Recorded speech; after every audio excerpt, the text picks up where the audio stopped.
Hola amigos, bienvenidos una vez más a un episodio más de su podcast Virtuosa. Les saluda Cristel Cárcamo y estoy muy contenta de poder pasar estos minutos aquí con ustedes. Y como siempre, me acompaña la autora del devocional, Mónica Díaz. Mónica, bienvenida. Hola, muchas gracias Cristel. Hola, un saludo a todas las personas que nos escuchan y bueno, espero que hoy podamos plantear una charla que sea del interés de todas las personas y las invite a pensar, a reflexionar y quizás, quién sabe, a tomar resoluciones en su propia vida. Así es, pues hoy terminamos el mes de junio. Fue un mes muy interesante, me gustaron muchísimas de las lecturas y de verdad que estoy fascinada, como te he dicho, con los consejos que he agarrado para mi vida. Y yo estoy segura que muchas personas también han hecho lo mismo y han disfrutado mucho este devocional. Mónica, junio. El 9 de junio creo que para mí marcó algo muy importante porque esa lectura creo que me trajo como muchas ideas de pensar para mejorar en mi vida cristiana. El título era ¿Qué acento tan raro tienes? Y bueno, para nosotros es bastante interesante porque, bueno, tú eres española, hablamos de manera distinta y me pareció, una información súper nueva para mí de que estaba esa enfermedad, existe esa enfermedad. Cuéntanos un poquito rara de esa enfermedad. Sí, existe una enfermedad rara que se considera que hay 20 y pico, 30 casos documentados en el mundo de personas que de pronto hablan con un acento que es distinto al que ellos mismos tienen por el lugar de donde son, pero que es un acento real que existe en algún otro lugar del mundo. Y es muy interesante porque ahí hablabas, obviamente dabas los ejemplos que dice que Linda Walker, que es una británica, después de un problema de salud que tuvo, comenzó a hablar con un acento italiano. O sea, no tiene nada como que ver, sino que simplemente es una enfermedad rara, neurológica obviamente, Ajá. Y pues como es rara y hay tan poquitas personas que la padecen, pues no hay dinero gastado en la investigación y apenas se sabe nada de ella. También me pareció muy interesante el caso de Cindy Lombard de Estados Unidos que comenzó a hablar con un acento ruso. Me puse a pensar y dije, ¿qué acento te gustaría? Ya que si te pasara eso, aparte de español, o sea, el acento de española que tienes, ¿qué otro acento te gustaría? A mí, bueno, pues italiano no estaría mal.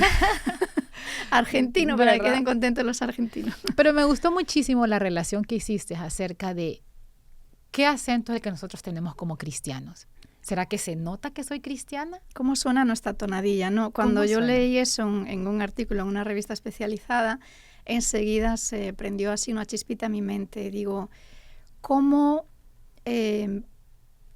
es a los oídos ajenos la relación entre lo que yo soy y lo que saben que soy y cómo yo sueno o cómo me interpretan?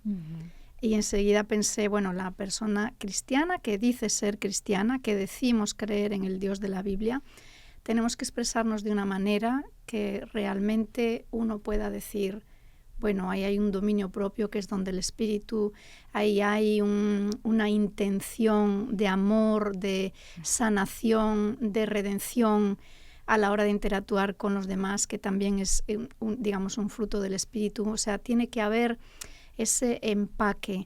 De lo contrario, si yo digo ser una cosa, pero la manera en que me expreso, y expresarme no es solamente con el idioma. Correcto. O sea, hay un lenguaje corporal, no verbal, un lenguaje corporal y luego los hechos. Cualquier persona que le preguntes, cristiana o no cristiana, ¿qué valora más? ¿Qué le importa más? ¿Las palabras o los hechos? Te van a decir que las palabras sobran. Entonces, bueno, yo enseguida pensé, es una enfermedad no tan rara ser un cristiano de palabra que luego no muestra en la práctica serlo ciertamente o no muestra una conversión profunda de toda la vida, ¿no? Y pues lo interpreté como un llamado para mí misma a decir, ok, Mónica, coherencia. Esta es una palabra en mi vida clave, coherencia. Y mira qué importante que no separemos eso, porque a veces pudiéramos caer en de yo amo a Jesús, pero tal vez nadie más se da cuenta de que amo a Jesús. Mira lo que sucedió con Pedro cuando comenzaron a decirle, no, sí, tú eres el que estaba con Jesús. Se notaba en la forma que se expresaba. Él comenzó a expresarse de otra manera para que dijeran, mira, yo no soy esa persona. Entonces es importante que nosotros nunca separemos eso. Lo que nosotros somos se tiene que reflejar en nuestra manera de hablar, y ahí Pedro de es un ejemplo perfecto, ¿verdad? Porque lo reconocieron que era discípulo, o sea, seguidor de un determinado maestro por la forma en que se expresaba. Correcto. Y cuando le echaron en cara eso y él por miedo lo negó, los otros no, o sea, pudieron darse cuenta, no, por más que lo niegue, esto es. Así es. Y mientras yo leía el devocional de ese día, yo pensaba, mira, yo nací en un hogar adventista. Mi mamá y mi papá pues me crecieron como adventista. Por lo tanto, hay ciertas cosas que para mí son naturales. Por ejemplo, mis papás me decían, los sábados pues nosotros no vamos a ver, no miramos tele, le dedicamos todo el tiempo a Jesús. Nosotros como cristianos no hablamos con malas palabras ni tampoco palabras fuertes. Y mi mamá me enseñó a vestirme de una manera, a actuar de una manera, con un hogar cristiano adventista. Pero me puse a pensar en tu caso, que te convertiste ya adulta. ¿Qué cambios hiciste para reflejar o que tú dices, yo antes hacía tal cosa y ahora ya no la hago? Y fue por reflejar eso que ahora creías y conocías. Más que nada es un cambio de cosmovisión, porque en la cultura puede haber cosas que coincidan con la Biblia, en el sentido, por ejemplo, mi madre siempre dio mucho énfasis en no decir malas palabras, no expresarse mal, no ser agresivo, alimentarse sano, cuidar tu cuerpo, o sea, un montón de cosas que están en la cultura que uno pudo recibir aún no siendo adventista. Pero cuando te conviertes, lo principal en mi vida fue tener acceso y conocimiento de la Biblia. Eso era lo que faltaba. ¿En qué cambié yo más que nada? Bueno, en dos cosas fundamentales. Vivir con propósito. Eso yo no lo tenía antes. Antes era todo un automatismo o quizás metas, ¿no? Yo quería hacer una carrera, sabía más o menos lo que quería hacer, dedicaba mi tiempo a mis amistades, a jugar al baloncesto o al tenis, a ir aquí o allá, o sea, pero era así pasar los días. De pronto te conviertes a través de la lectura de un libro que Dios te ayuda a entender y a poner en práctica en tu vida, y lo primero que cambia es que hay un sentido, hay un porqué. Y claro, el que tiene un porqué aguanta cualquier cómo, ¿no? Como se dice. O sea, cuando yo ya sé que hay un propósito en mi vida, eso me cambia a mí completamente. Entonces, es una cosmovisión. No tanto los detalles así de la crianza, que por supuesto están, guardar el sábado. Claro, si fuiste criada con eso, pues es una ventaja que tienes, que cuando vas a buscar tu primer trabajo, no tienes que hacer una lucha ni hacer una criba. Cuando tú eres criada fuera del adventismo y de pronto descubres la verdad del sábado, posiblemente lo primero es que tienes que dejar tu trabajo o tienes que entrar en una pelea constante con tus jefes. O sea, esas cosas, claro que son diferentes, ¿no? Pero más que nada es la cosmovisión y el sentido de propósito. Y déjame decirte, yo me convertí con 17 años. Actualmente hay una epidemia de suicidios en la adolescencia tremenda. De depresión en adolescentes, pero increíble, los datos son terroríficos en el mundo entero, en Occidente sobre todo. Si esos jóvenes descubrieran el valor de la palabra de Dios, si esos jóvenes pusieran a prueba a Dios en sus promesas y dijeran, ok, yo voy a cumplir mi parte de lo que dices aquí, dejo en tu mano lo siguiente, ¿no? La otra parte. Si entraran en un pacto con Dios, entendiendo el pacto que plantea la Biblia, estoy segura de que encontrarían un propósito, un sentido, una ubicación, hallarían su razón de ser en el servicio, y estas cosas les ayudaría tanto a dejar la depresión, la tristeza y esos pensamientos suicidas, que sería increíble. Si hay personas jóvenes que nos están escuchando que se identifican con esto que estoy diciendo, vayan a la Biblia y pongan esto a prueba. Así es. Y bueno, si hay padres que tienen ahora hijos adolescentes, tratar de mostrarles a Dios y de que ellos puedan encontrar también por ellos mismos una relación con Dios. En un Dios Gesed, ¿no? De misericordia, que ama, que es bondadoso, no en un Dios que te está juzgando, porque esto agobia mucho a los adolescentes. Entonces, mostrar ese Dios de amor que te llama con amor para reconfigurar todo tu software de manera que no te sientas coartado, sino que sientas que al cambiar tu cosmovisión, tu libertad pasa a ser ahora vivir de una manera que agrada a Dios, porque es lo que te agrada a ti también. Y mira qué interesante que estás terminando como este día con eso, con esa idea, porque el 18 de junio el título es Emociones que dan vida.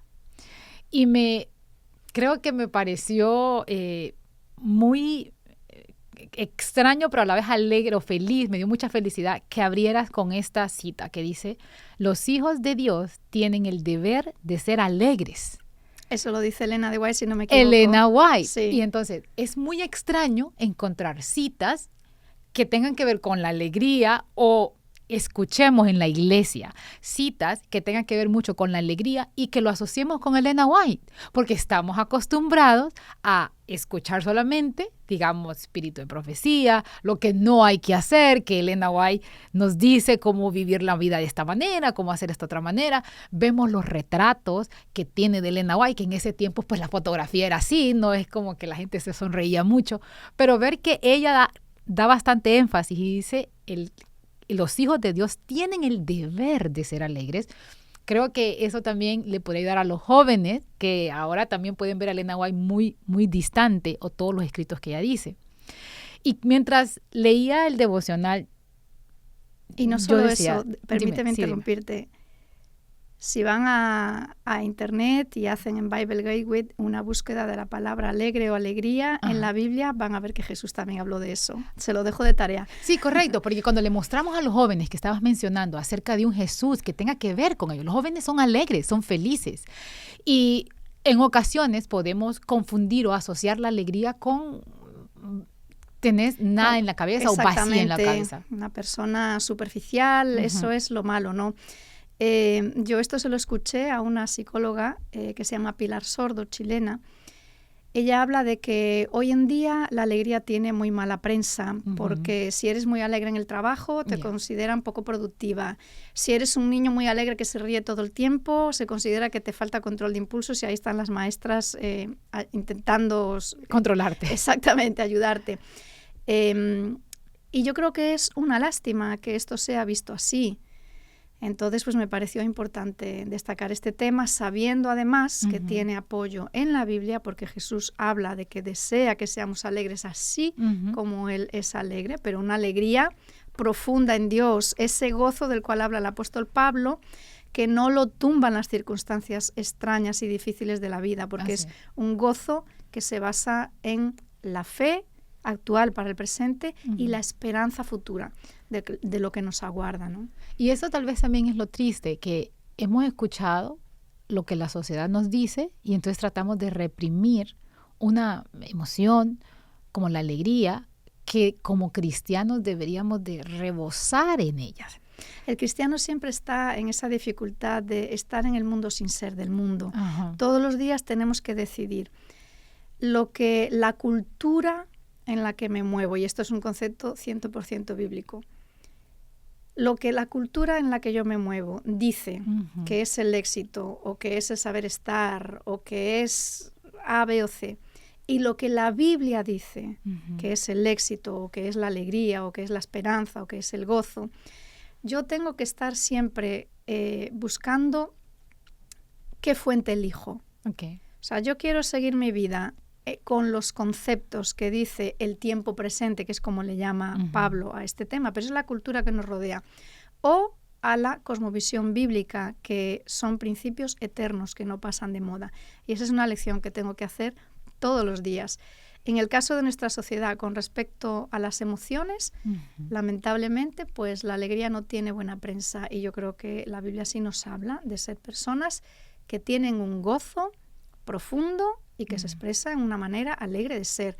Esto da un buen testimonio de nuestra religión, porque si yo soy un cristiano con el rostro ceñudo, siempre de mal humor, siempre crítico, siempre esa cosa así negativa, pues le doy ¿por qué una persona que me observa pensaría, yo quiero conocer al Dios en el que cree Mónica? No lo va a pensar. Digo, si yo voy a ser así de amargado, no quiero conocer a ese Dios. Y realmente conocer a Dios debería de llenarnos de paz. de seguridad, debería de tener el poder de quitarnos todos esos problemas que tenemos a diario en nuestra mente y poderle decir en un momento, mira, acá están estos problemas, yo soy hijo tuyo, así que yo no voy a sufrir más por estos problemas. Y eso debería ser reflejado. Hay una cita de Elena White que dice, lo que debiera darnos el gozo más profundo es lo que Cristo hizo por nosotros en la cruz. Entonces, si yo cada día miro a lo que fue hecho por mí, que eso me permite a mí sentirme salva, vivir con esperanza de salvación, ¿cómo no voy a estar gozosa? Aunque la vida es difícil, no niego las realidades de la vida. La gente sufre y sufre mucho. Así es. Aquí en el devocional tú dices, ¿será que sí quiero ser percibida como una mujer que controla sus emociones? Dice, que es refinada, profesional, seria y digna de confianza. ¿Tengo que dejar de reírme para esto? Porque también, o sea, queremos, si nos reímos mucho, no somos muy profesionales, como tú lo mencionabas. Y hablamos también de todas estas emociones negativas y tratamos de evitarlas. Leemos mucho acerca de la depresión, del estrés, de la ansiedad, leemos mucho de la tristeza, leemos mucho de la amargura, mucho de eso, y tratamos de alejarnos de eso y no enriquecemos o no alimentamos las emociones positivas. ¿Qué emociones crees tú que podríamos alimentar y dedicarle más tiempo? Porque a veces estamos tan preocupados en no estar con las emociones negativas que no alimentamos las positivas. Bueno, John Gottman, que es, digamos, uno de los máximos exponentes mundiales en el tema de emociones, él habla de que hay 6 emociones humanas básicas, básicas o primarias, ¿no? Que son miedo, ira, enojo, tristeza, asco y alegría. O sea, ¿cuántas de estas son positivas, por decirlo de alguna manera? Positivas, en cierto sentido, son todas, porque en un momento de un peligro o de un estrés, el miedo es el que te ayuda a salir. Bueno, positivas son todas, ¿no? Pero cuando nosotros pensamos, ok, de todas estas emociones, ¿cuál es la que es evidentemente positiva? Es la alegría.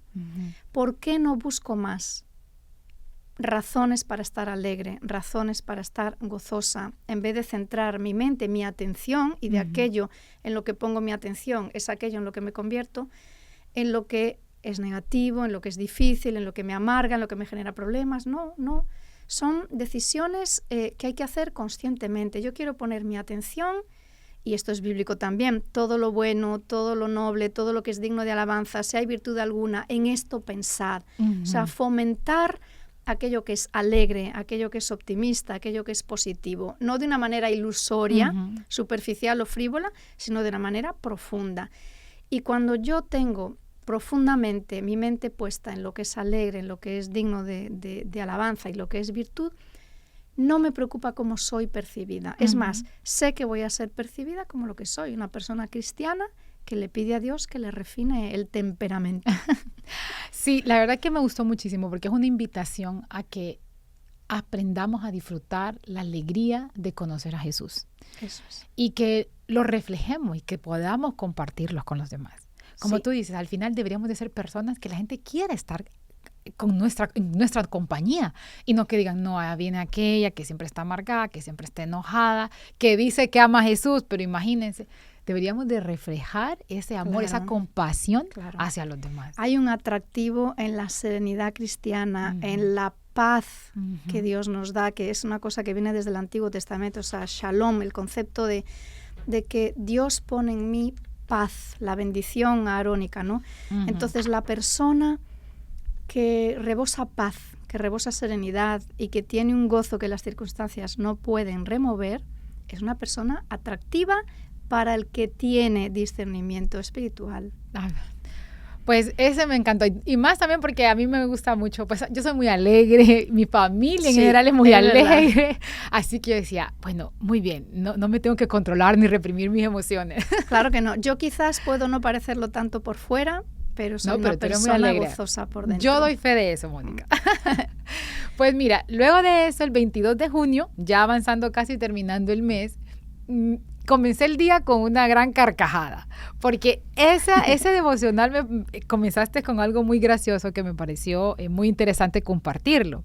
El título es Artesanos del Corazón. Y dice, nunca tenemos que fingir con Dios. El quebrantamiento genuino le agrada más que la espiritualidad fingida. Por supuesto. Pero empieza el devocional hablando de este teniente que lo acababan de ascender, le dieron una oficina preciosa, ¿verdad? Y él muy emocionado, yo me imagino cuánto tiempo había estado esperando eso, cuando entonces él vio su oficina y vio pues todo lo que tenía, su escritorio, vio su teléfono y agarró su teléfono como practicando, ¿verdad? Cuando ya fuera entrar en sus actividades, y de repente entró un soldado raso y él, de la vergüenza de que no aparentara que estaba loco o que estaba practicando realmente, se hizo como que estaba hablando por teléfono. Cuando lo que quería era impresionar, correcto, al soldado raso, y colgó. Cuando cuelga, él le dice, dígame, soldado, ¿qué necesita? Y él le dice, bueno, yo venía a arreglarle el teléfono porque todavía no se lo han conectado.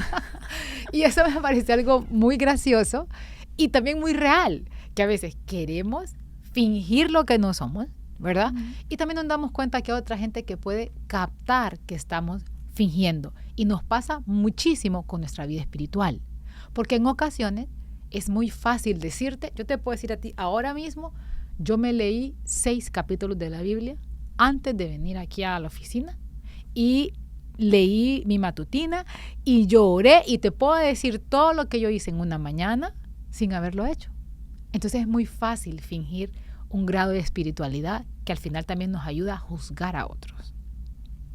Pero es una cosa neurótica, o sea, el cristiano no debiera tener dificultad en ser auténtico, aunque a veces esa autenticidad pueda tenerte repercusiones negativas porque vivimos en un entorno cargado de hipocresía y de fachadas. O sea, claro, nuestra sociedad actual está cargada de hipocresía, eso es un hecho. Pero cuando yo sé quién soy, yo no necesito ni impresionar a nadie, así es, ni necesito parecerme a nadie, ni necesito fingir nada, ni necesito defenderme de nada, ni necesito vivir a la defensiva. Simplemente estoy tranquila en quién soy. Y me gusta que tú haces la pregunta ahí y tú dices, o sea, ¿quién no quiere tener una mejor versión? O sea, ¿quién no quiere hacer algo mejor? Y dices, hay un problema. Y caer en 2 extremos. Y los extremos son aparentar ser lo que no somos, y el otro es mentir, ocultar y engañar para que no se descubra lo que somos. Y esto me llamó bastante la atención porque yo decía, es cierto, cuando tratamos de fingir podemos caer en esos 2 extremos. Pero ahora la pregunta ¿es malo querer como mejorar? Y hay un dicho que dice, fake it until you make it. No sé si lo has escuchado. Bueno, que uno dice, yo voy a tratar o lo voy a fingir hasta que yo sea lo que estoy fingiendo.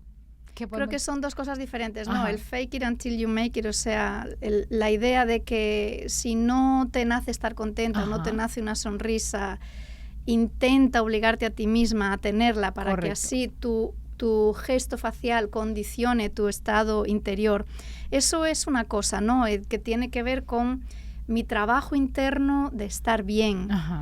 Otra cosa es hacer un trabajo que yo creo que está desplazado de aparentar lo que no soy. Entonces, para mí son 2 cosas distintas. Yo no creo que debiéramos poner nuestra atención en impresionar, en aparentar, en nada de eso, sino en venir con las baterías llenas de casa y con confianza plena en Dios. Si yo pienso, bueno, Dios sabe por qué pasan las cosas que pasan, pues yo voy tranquila a todo lo que pase. Sí.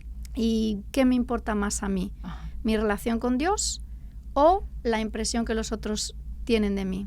Esa es una decisión que yo tengo que tomar también. Y yo creo que estamos dándole a las personas el poder de que puedan, como en nuestra vida, como nuestra salvación. Nos estamos preocupando más por lo que diga la otra gente a lo que realmente Dios, que al final ve nuestro corazón, al final es al único que no podemos engañar. No nos damos cuenta que estamos engañando a todo el mundo afuera, que realmente no tienen ninguna... Ellos no apoyan o aportan en mi salvación en un dado caso, sino que la persona con la que yo tengo que estar bien es a la única que no le puedo esconder absolutamente nada. Ese es el tema. Sí. Entonces, ¿para qué esconder? O sea, es como idolatrar la opinión que el otro tiene de mí, idolatrar mi necesidad interna de validación ajena, en vez de simplemente tener fe en Dios, que no le gusta para nada los ídolos. ¿Qué significa eso? A Dios no le gusta que pongamos nada en el lugar que Él quiere ocupar en nuestra vida. Así. Si yo pongo la opinión ajena por encima de mi dependencia de Dios, pues ya tengo un desencuentro conmigo misma y estoy invirtiendo allí donde no hay ganancia. Sí, me gusta mucho esta parte que dices. La grandeza espiritual no tiene nada que ver con ser más grandes que los demás. Tiene todo que ver con ser tan grandes como cada uno pueda llegar a ser. Me viene a la mente ahora que dices eso, unas palabras que dijo Jesús. Entre los que han nacido de mujer, es decir, entre los seres humanos, no ha habido ninguno más grande que Juan el Bautista. Ajá. ¿Qué es lo que hizo grande a Juan el Bautista? Que, mira, le cortaron la cabeza, vivió en el desierto sin tener nada, comía prácticamente nada. O sea, aparentemente uno lo mira desde afuera y dice, pero ¿cómo este hombre va a haber sido el más grande de la tierra en la opinión de Jesús? Ajá. Para mí la grandeza de Juan el Bautista estuvo en que cuando todo el mundo iba al desierto a verlo a él, porque realmente él era... en aquel tiempo hiper famoso y la gente salía al desierto para verlo a él, en lo máximo de su fama. Él simplemente dijo, no, a mí me conviene menguar y a él le conviene crecer. Wow. Y se hizo atrás porque él no era el Mesías, el Mesías era el que llegaba y se echó a un lado. Así es. Eso es grandeza total, saber decir, ok, deber cumplido. El propósito de mi vida fue anunciar al que venía, que es el Mesías. Ahora me he hecho a un lado y a él conviene crecer y a mí menguar. Eso no es que diga yo que eso es grandeza, es que lo dice Jesús. Jesús dice, el hombre más grande que haya nacido de mujer. Y fíjate que este devocional, Mónica, me hizo también pensar en el caso de David, porque muchos, creo que cuando vemos la vida de David, es como que de él se dicen muchos detalles que de otro personaje bíblico no se dice. Se dice muchísimo detalle de la vida de David. La Biblia no esconde, no idealiza a sus personajes. Ajá, y interesante, pues todo lo que le pasó, todos los pecados que podríamos mencionar o todos los errores que cometió. Y es increíble que cuando se habla de David dice que es un hombre conforme al corazón de Dios. Y en muchas ocasiones nosotros decimos, pero ¿cómo un hombre conforme al corazón de Dios? Si mire todo lo malo que hizo. Pero cuando leemos o cuando leo la frase con la que tú empezaste, puedo entender por qué era. Dice, nunca tenemos que fingir con Dios. El quebrantamiento genuino le agrada más que la espiritualidad fingida. Y David, cuando se arrepentía, se arrepintió de corazón, de manera genuina. Y tal vez eso también nos falta a nosotros. Nos arrepentimos, pero nuestro orgullo todavía está ahí. O decimos, me arrepentí o hice tal cosa, pero porque... como echándole la culpa, tirándole la culpa a otro y no nos damos cuenta de nuestro problema. Y lo que Dios quiere es un arrepentimiento verdadero. Por eso, exacto. Y David como rey mesiánico, porque él era un tipo, digamos, del Mesías que iba a venir, que es también rey. La ilusión de él como rey fue construirle un santuario, una tienda, un templo a Dios. ¿Qué quería decir esto? Que él entendía, sí, yo soy el rey, puesto por el propio Dios, pero yo quiero que mi reinado sea de sometimiento a ti. O sea, en el corazón de David lo que había era, yo quiero que Dios sea el rey con mayúsculas de Israel, mediante mi servicio a él como rey humano. Correcto. De Israel en minúsculas. Y eso se ve en su vida y por eso es un tipo del rey Mesías que iba a venir. Y eso se ve en todo. Cometía errores que hasta Dios le mandaba a un profeta. Oye, mira, esto que hiciste, no, eso está fatal. Y se arrepentía. Y cometió errores muy graves. Así es.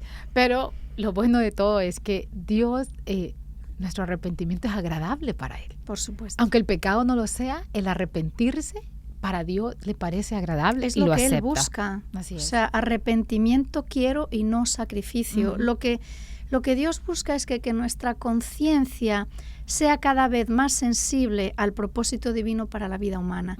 Y eso va desde las metas a largo plazo, como la salvación, hasta cada pequeño detalle del día a día. Porque desde que nos levantamos hasta que nos acostamos, todo son decisiones morales, todo, que ponen de manifiesto dónde pongo yo mi fe. Amén. Qué bonito eso. Fíjate, eso que acabas de mencionar. Desde que me levanto son todas decisiones morales. Y ahí también como tú mencionas, se nota nuestra relación con Dios. El 28 de junio, ya para terminar, habla acerca de Ana. Y me gusta mucho porque soy mujer, obviamente, y me siento identificada, y uno no puede esconder que se siente privilegiada, identificada, porque si realmente a veces minimizamos lo que sucedió en ese momento, como tú lo decías en el devocional, imagínate que Dios se le mostró a poquitas personas, y entre ellas a Ana. ¿Y qué sabemos de Ana?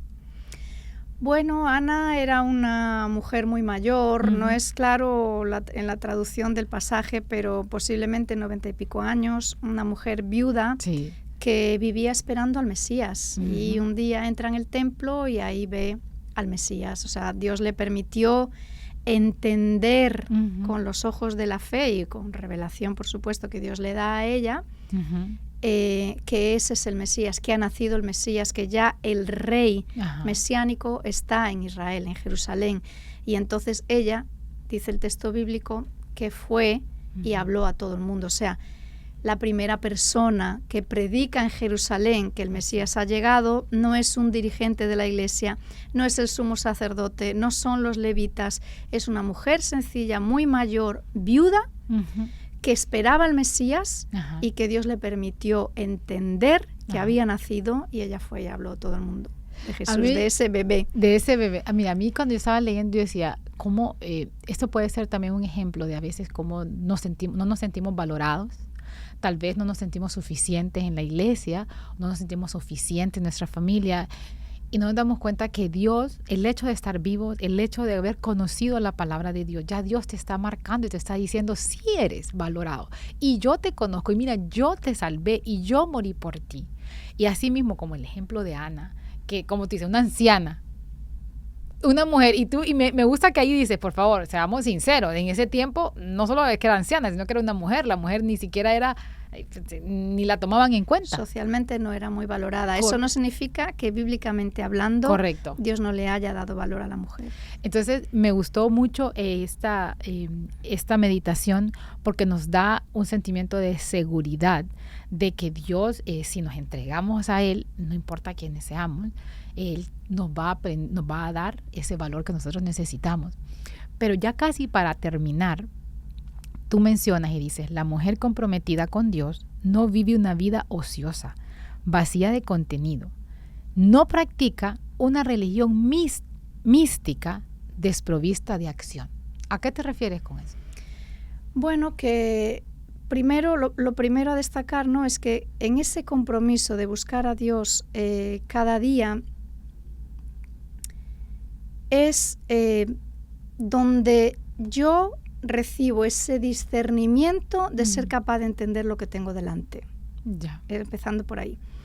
Y luego, cuando tengo ese discernimiento, no me quedo como una persona que se pone a reflexionar en cosas abstractas, religión mística, un concepto abstracto de Dios y mucha teoría, y no paso a la práctica, que es amor en acción. O sea, si tú dices ser mi discípulo, pero no tienes amor, la prueba del discipulado es el amor al prójimo. Entonces, mi religión me tiene que llevar a la acción. Si se queda en pensar, teorizar, escribir, leer, está carente, está coja. ¿Y podemos relacionar, Mónica, como acción con tener un cargo en la iglesia? ¿O qué otra cosa podríamos? Porque hay gente que... No, acción es servicio, servicio al ser humano. Si eso implica que en la iglesia ven tus cualidades y tu deseo de servir y deciden utilizarlo en algún cargo concreto, bueno, pues está bien. Pero servir a los demás en la iglesia es independiente de tener un cargo, de ser joven o anciana, hablando de Ana, de ser hombre o mujer. Eso tiene que ver con la disposición a entregarme por el servicio de aquellos por los cuales Jesús murió. Y creo que eso también habla a muchas personas, porque en la iglesia pueden haber pues pocos cargos, y en ocasiones creemos que esa es la manera de tener acción o ser una cristiana ferviente solamente tomando algún cargo en nuestra iglesia. Pero realmente el llamado real es a nuestro prójimo, servir a nuestro vecino y no necesitamos nada para eso. No. Así mismo, solo necesitamos ser una mujer comprometida, un hombre comprometido con la causa de Dios. Y ahí viene el discernimiento, la acción y el fruto. Por sus frutos los conoceréis. Yo estoy fascinada con este devocional. Lo estamos leyendo con mi familia. Mi mamá todos los días está ahí pendiente de ya leyeron la matutina de damas porque a la gente le ha gustado muchísimo. El próximo mes ya nos espera julio, así que vamos a ver qué nos trae julio. Y Mónica, hasta aquí, ¿ya ha pasado alguna que sea como de tus favoritas, que te costó escribirla o que te traiga algún recuerdo en algún momento? ¿O todavía faltan muchas? Hombre, faltan muchas, ¿no? Ahora lo que me puede venir a la cabeza es que, claro, no sé si está en los primeros 6 meses, ¿no? Ajá. Es cuando hablo de una cuestión personal, que es la primera mentira que yo hice siendo niña, ¿no? Después que murió mi padre. Okay. Y yo no quería aceptar esa realidad, o no quería ser el centro de atención, o no quería tener compasión, o no quería que me miraran raro. Y pues yo mentía, como si mi padre estuviera vivo todavía, ¿no? Y después resulta que todo el mundo sabía en el entorno escolar que había muerto mi padre. Esa es una de mis lecturas, pues, que más me toca una fibra sensible. Lo que no recuerdo ahora si está en el primer semestre o en el segundo. Bueno, ya lo mencionaste, así que todos nuestros lectores estarán leyendo todos los días para ver qué día es el que mencionas. Es que la verdad, yo no la leo. Ajá. Entonces, para mí, este libro fue algo que yo escribí, que terminé de escribirlo ya hace 2 años más o menos, y ya para mí yo no he vuelto. Entonces, me es muy difícil primero recordar, porque ya mi mente está en otras lecturas y otras cosas, y luego saber en qué parte fue ubicado. Bueno, yo creo que todo el mundo entonces va a preguntarte, entonces, ¿tú lees el devocional de adultos? Claro. Sí. Solamente entonces. Ahora Mónica. En este año sí, cada año diferente, pero este año sí. Bueno, gracias por estar con nosotros nuevamente, Mónica, y gracias también por haber compartido este espacio. Invitamos a todos nuestros amigos que nos están escuchando que por favor compartan este podcast, que se lo envíen a sus familiares, a sus amigos y que estén con nosotros el próximo mes. Gracias, Kristen. Ok, muchísimas gracias y que tengan un feliz día.